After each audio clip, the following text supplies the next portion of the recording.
Hello, class 12. First of all, congratulations for getting into the most important and challenging phase of your academic life. A few months back, you would have given a farewell party to your seniors, and I'm pretty sure that party would have been lit. But behind every lit party, there requires a proper management, planning and execution. जैसे कि आप लोगों को काफ़ी चीज़ें सोचनी पड़ी होंगी regarding dance, music, food and various other events. So you have to know that behind every party it requires proper management and obviously enjoyment. और जो ये रूल आपकी पार्टी के लिए एप्लीकेबल होता है वही रूल लाइफ के हर एस्पेक्ट में एप्लीकेबल होता है. So remember, life is a party and every party requires management and obviously enjoyment.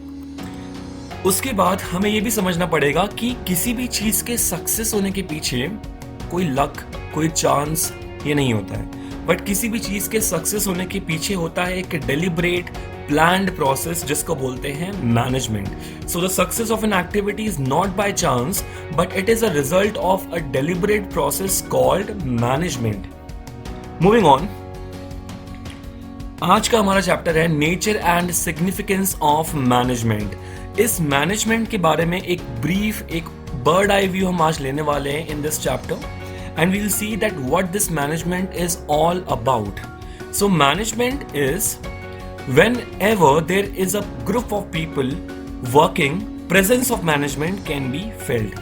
जब भी कोई group of people, एक गुट एक साथ काम कर रहा होता है तो वहां पे आप मैनेजमेंट को फील कर सकते हैं. For example, right now the country is facing a pandemic situation और इस सिचुएशन में सोसाइटी के, गवर्नमेंट के अलग अलग लोग अलग अलग काम कर रहे हैं as a group to achieve a common goal. तो चाहे वो हेल्थ डिपार्टमेंट हो, सैनिटाइजेशन डिपार्टमेंट हो या फिर पुलिस कर्मी हो, कोई भी हो, हर कोई सोसाइटी या गवर्नमेंट का हर कोई इंडिविजुअल इस ग्रुप के अंदर काम कर रहा है to achieve a common goal. और अगर मैं तुमसे पूछूंगा कि वो कॉमन गोल क्या है, that common goal is that the country again faces pride and faces the charm it has always felt.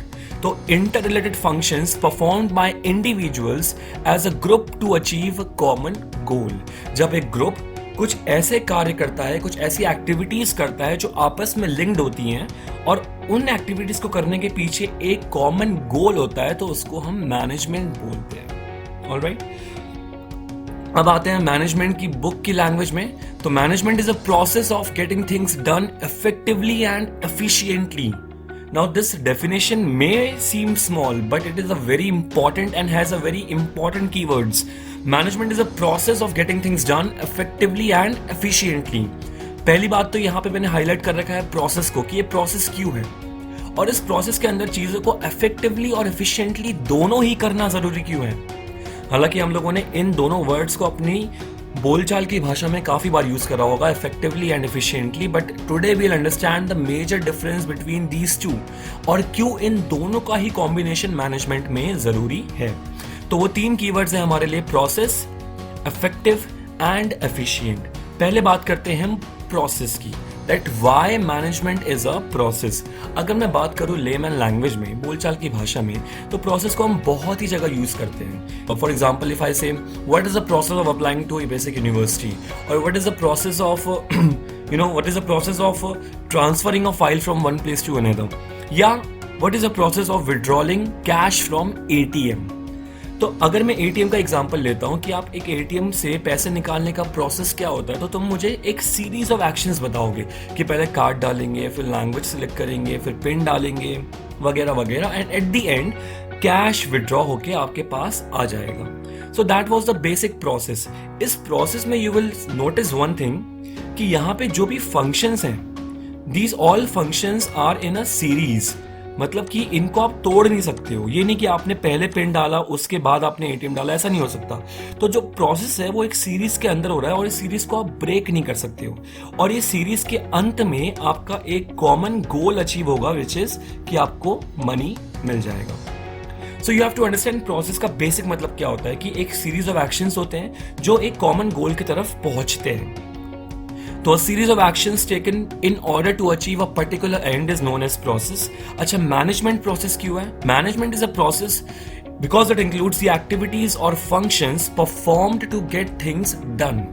इसके अंदर कुछ ऐसी एक्टिविटीज और फंक्शंस होती हैं जिससे कि काम हो जाता है, थिंग्स डन। वो काम क्या हो सकता है, depend from organization to organization, but basically वो जो कॉमन गोल होता है वो अचीव हो जाता है। नाउ लेट्स सी कि इस प्रोसेस के अंदर कौन कौन से फंक्शंस की हम बात कर रहे हैं। जैसे मैंने एटी में बताया, कार्ड डालना, पिन डालना, लैंग्वेज सिलेक्ट करना वगैरह वगैरह, वैसे ही मैनेजमेंट के अंदर कौन कौन से प्रोसेस की हम बात कर रहे हैं, कौन कौन से फंक्शंस की हम बात कर रहे हैं। तो इस प्रोसेस के अंदर आता है what to do, when to do, how to do, where to do and who will do. ये सारे के सारे जो फंक्शंस होते हैं वो मैनेजमेंट के प्रोसेस के अंदर देखने को मिलते हैं। But being a class 12 student and being a BSc student, we will never use these terminologies from now. हम बोलेंगे, जब भी हमसे पूछा जाएगा कि मैनेजमेंट के फंक्शंस क्या होते हैं, यू विल से इसके फंक्शंस होते हैं planning, organizing, staffing, directing and controlling. These are the basic 5 functions of management. Alright, moving on, अगला टॉपिक और अगले 2 कीवर्ड्स जो मैंने आपको बताए थे, that was effectiveness and efficiency. दोनों ही वर्ड्स साइमल्टेनियसली यूज होते हैं, पर इन दोनों में क्या डिफरेंस है मेजरली उसके बारे में हम डिस्कशन करेंगे with the help of a very simple example. मेरे एग्जाम्पल में मैं 2 सेल्समैन को रखने वाला हूं, एक होंगे मिस्टर टोनी और एक होंगे मिस्टर स्टीव। दोनों ही सेल्समैन का काम होता है कि वो हर महीने कुछ नंबर ऑफ पीपल से मिलते हैं और उनको अपने कस्टमर बनाते हैं। आप लोगों ने देखा होगा, काफी लोग हमारे घर की घंटियां बजा के बोलते हैं कि आप इंसाइक्लोपीडिया ले लीजिए या तमाम चीजें ले लीजिए। वैसे ही मिस्टर टोनी भी अपना एक प्रोडक्ट बेचते हैं। Same goes with mister Steve. तो ये दोनों ही सेल्स पर्सन घर घर जाके लोगों से मिलके अपना सामान बेचते हैं। मिस्टर टोनी 90% लोगों की तरह है। क्यों है अभी थोड़ी देर में आपको समझ में आएगा, और ये एफिशिएंट है, इफेक्टिव है, ये भी मैं आखिरी में बताऊंगा। पर पहले मिस्टर टोनी के बारे में थोड़ा जान लेते हैं कि ये करते क्या है। Mister Tony number of visits करते हैं 100, मतलब हर महीने ये 100 लोगों से मिलते हैं और 100 लोगों से मिलके इनका कन्वर्जन रेट बनता है 10%। कन्वर्जन रेट का मतलब होता है कि अगर ये 100 लोगों से मिल रहे हैं तो उसका 10%, मतलब कि 10 लोगों को अपना ये कस्टमर बना पाते हैं। तो अगर मैं कह रहा हूं कि ये 100 लोगों से मिलते हैं तो उसमें से 10% लोगों को ये अपना कस्टमर बना पाते हैं। Now what happens, mister Tony को अपने टारगेट्स और हाई करने हैं और अचीवेबल बनाने हैं। तो व्हाट ही डज, इनको लगता है कि अगर मैं अपने कन्वर्जन रेट को 10 से 15% बना दूं तो that would be more beneficial. और कहने में ये बात गलत भी नहीं है, बिल्कुल सही है। अगर 100 लोगों में से आप सिर्फ 10% को बना पा रहे हो तो ट्राई करिए कि 10 से 15, 20, 25% लोगों को आप अपना कस्टमर बना सके। इसके लिए उन्होंने क्या करा, ही थॉट कि जो एफर्ट्स मैं यूजुअली डाल रहा हूं उन्हीं एफर्ट्स को अगर मैं पॉलिश कर दूं, जैसे कि अपने कम्युनिकेशन स्किल्स को बढ़ाऊं एंड अपने प्रोडक्ट को और अच्छा रिप्रेजेंटेबल बना सकूं, तमाम चीजें, तो मैं अपने 100 विजिट्स के अंदर ही, मतलब जो एफर्ट मैं पहले डाल रहा था उसी एफर्ट के अंदर ही मैं अपना मैक्सिमम गोल अचीव कर सकता हूं। तो इन्होंने अपना कन्वर्जन रेट 10 से बढ़ा के 15% करा और उसकी वजह से इनके कस्टमर्स बढ़ने लग गए, तरक्की हुई। बंदा है efficient, this person is an efficient guy. और पूरे इसके कैरेक्टरिस्टिक्स में कोई भी बात तुम्हें ऐसी खटकी नहीं होगी कि भाई ये कर सकता था, वो कर सकता था। मेरे ख्याल से he did the best what he can do, so he is an efficient guy. अब हम बात करेंगे qualities of mister Tony. Mister Tony की क्या क्या विशेषताएं हैं। Starting from, he is a process oriented guy. Process oriented इसलिए है क्योंकि ये सोचते हैं कि अपने काम करने के तरीके को अगर मैं बदल दूंगा तो मेरा काम और बेहतर हो सकता है। बिल्कुल सही बात है। इसके अलावा ही पुट्स लेस एफर्ट्स। अच्छा, he is a smart guy, less efforts डाल रहा है, 100 लोगों को मिलके उनको ही बढ़ाने की कोशिश कर रहा है, तो इसका मतलब है कि he is putting less efforts. He is a smart guy. Less effort डालना कोई बुरी बात नहीं है यहाँ पे। Next is doing things the right way. इनके हिसाब से अगर चीजों को सही तरीके से किया जाएगा तो आप अपने मैक्सिमम गोल अचीव कर सकते हैं, जैसे कि अपने प्रोडक्ट को और रिप्रेजेंटेबल बनाना, उसमें और काम करना, तमाम चीजें। Next is present oriented. Present oriented का मतलब होता है कि he lives in the present, he lives in the current situation. इनका मानना है कि अगर ये राइट नाउ सिचुएशंस को हैंडल कर लेंगे तो ऑब्वियसली बात है फ्यूचर सिचुएशंस और बेहतर हो सकती है। ये प्रेजेंट में जीते हैं। ऑलराइट, तो मिस्टर टोनी के बारे में हम लोगों ने पढ़ा। Right now we'll study about mister Steve and we'll see how he is different from mister Tony. Mister Steve is there is 10% population. ये भी नंबर ऑफ विजिट्स 100 ही करती थी और इनका कन्वर्जन रेट भी 10% था। सी, एवरी सेल्स पर्सन वॉन्ट्स कि वो ज्यादा से ज्यादा अपने कस्टमर्स को आकर्षित कर सके, उनको अपने कस्टमर या क्लाइंट बना सके। सो पर यहाँ पे मिस्टर स्टीव ने एक कंप्लीटली डिफरेंट अप्रोच सोची। सी, मिस्टर स्टीव जो है ना, वो एफर्ट्स करने से घबराते नहीं है, वो हार्डवर्क करने से घबराते नहीं है। उनको ये फर्क नहीं पड़ता कि वो कितने एफर्ट्स डाल रहे हैं, उनको बस अपना गोल, अपना टारगेट अचीव करना है। तो व्हाट ही डज, इन्होंने सोचा कि मैं अगर 100 लोगों के बजाय, 100 लोगों से मिलने के बजाय अगर मैं अपने नंबर ऑफ विजिट्स 1000 कर दूं, तो ऑब्वियस ही बात है 1000 का 10% 100 के 10% से ऑब्वियसली ज्यादा होता है। तो अगर इन्होंने 1000 लोगों से मिलना शुरू कर दिया तो इनके नंबर ऑफ क्लाइंट्स ऑब्वियसली बढ़ने वाले हैं। And I think that is more beneficial and that is more practical. आप अपने करने के तरीकों को अगर बदल भी सकते हो तो उसकी भी एक लिमिट होती है, पर अगर आप ज्यादा से ज्यादा लोगों को मिलोगे तो ऑब्वियस ही बात है आपके नंबर ऑफ क्लाइंट्स बढ़ने ही बढ़ने हैं। सो इसी तरीके से he is an effective guy. Mister Steve is an effective गाय।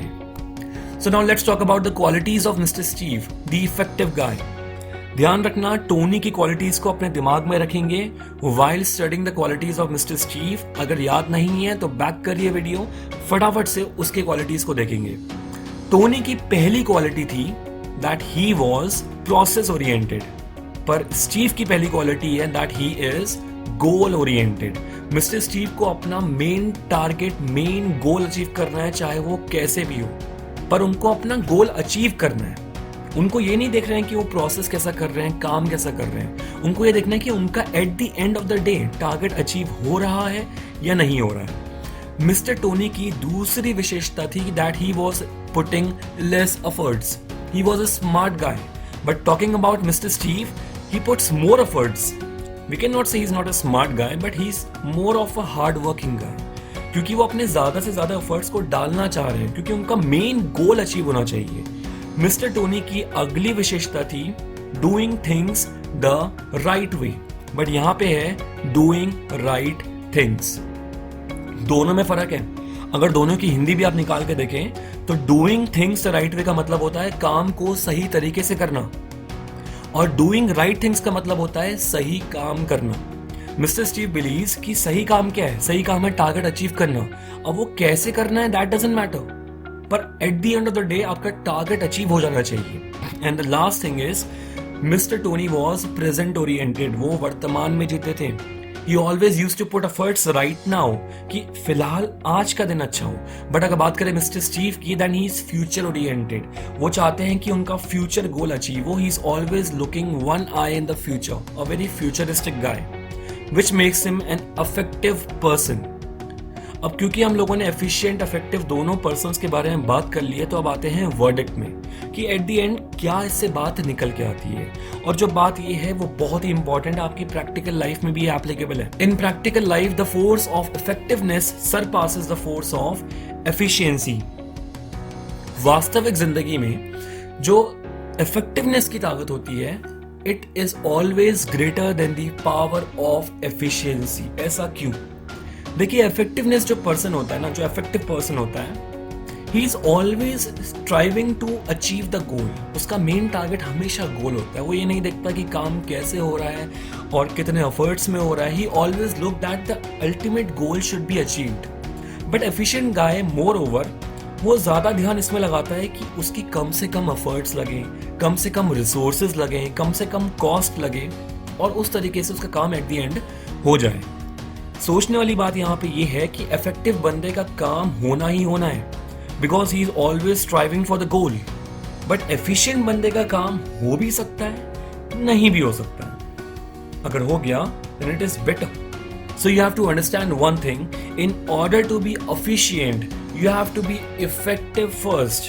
आपको पहले इफेक्टिव होना पड़ेगा, उसके बाद ही आप एफिशिएंट हो सकते हैं। You have to work on the goal, you have to achieve the goal, उसके बाद आप सोच सकते हैं कि इस गोल को अचीव करने में कम से कम रिसोर्सेज कैसे लग सकती हैं। So always remember that. Now moving on to the bookish language of efficiency, that books में एफिशिएंसी का मतलब क्या लिखा है। Efficiency means performing in the best possible manner with the best resources, time and effort. यहाँ पे ध्यान देने वाली बात ये है that we have written performing.